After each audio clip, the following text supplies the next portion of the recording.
तो देखो, हमें यहाँ पर जानना है कि हम लोग क्लोजिंग स्टॉक क्यों दिखाते हैं, किस कॉन्सेप्ट को ऐसे दिखाते हैं, और अगर क्लोजिंग स्टॉक नहीं देखा है हम लोग तो क्या प्रॉब्लम हो सकता है प्रॉफिट में। ठीक, समझो। देखो, तो यहाँ पर देखो एग्जांपल लिया हुआ है जहाँ पर ओपनिंग स्टॉक कितना है, 1000 यूनिट है, जहाँ पर 10 रुपये करके मैंने परचेज किया 4000 यूनिट 10 करके, और अब हमने सेल कर दिया है 4400 यूनिट 4400 यूनिट 12 करके। तो देखो, अगर मुझे अगर बताना है कितना अगर हुआ ना ग्रॉस प्रॉफिट, प्रॉफिट अगर देखना है यहाँ से तो कितना हुआ, देखो मैं बताऊँ, 4400 यूनिट बिका है और एक एक पे फायदा कितना हुआ है, 2 रुपया।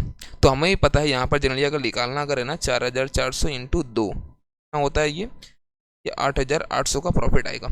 तो ये 8800 का प्रॉफिट आप लिख लो, ठीक है। बट इसको शो ऑफ कैसे करना है, अब समझो अगर हम लोग बनाते हैं ट्रेडिंग अकाउंट यहाँ पर ना, अगर तो क्या होता है समझो, यहाँ पर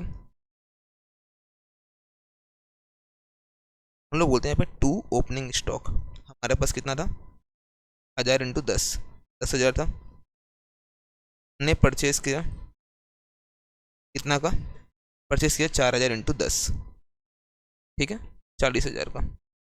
और अब सेल जो हुआ है वो हुआ है 4400 इंटू 12, तो आपका आ जाएगा आई थिंक 52 कुछ है यार, 52,800 बाई से।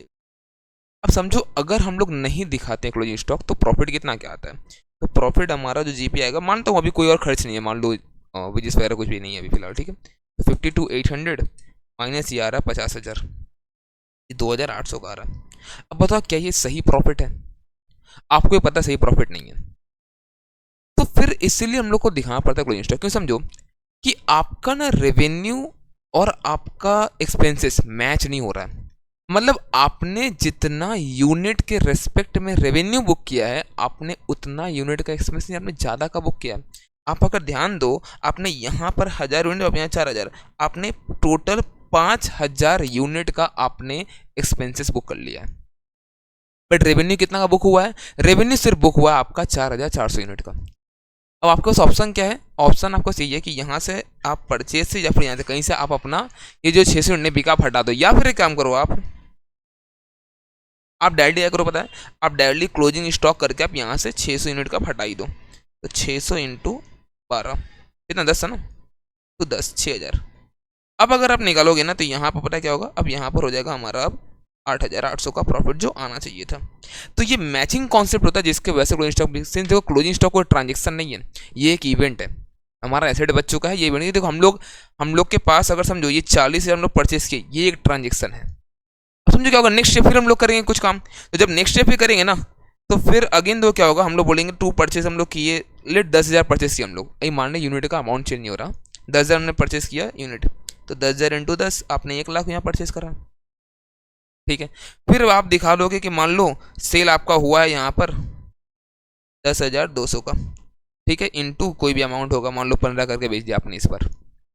बट समझो अब ये सही तो नहीं कि आपके पास सिर्फ 10,000 नहीं था, आपका जो था यहाँ पर 600 का, आपका ये भी तो आएगा ना ओपनिंग स्टॉक बनकर। बोला हाँ सर, तो ओपनिंग स्टॉक आएगा। अब अगेन दो क्या हो गया, यहाँ पर 10,000 यूनिट का खर्चा और यहाँ पर 600 यूनिट का खर्चा, 10,600 यूनिट का खर्चा बुक हो गया इस बार, बट बिका कितना है 10,200, फिर से आपको 400 हटाना पड़ेगा। तो इसीलिए हम लोग मैचिंग कॉन्सेप्ट से दिखाते हैं क्या हम लोग अपना कितना हमारा यहाँ पर प्रॉफिट हुआ है। तो मैचिंग कॉन्सेप्ट क्या बताएगा हम लोग को कि देख भैया यहाँ से आप हटा दो क्लोजिंग स्टॉक। क्लियर है, ठीक है। ये सीए फाउंडेशन में आपका क्वेश्चन पूछ सकता है, ठीक है, क्लोजिंग स्टॉक किस कॉन्सेप्ट को ऐसे दिखाते हैं, ठीक है ना। चलो मिलते हैं फिर नेक्स्ट वीडियो में, बाय बाय।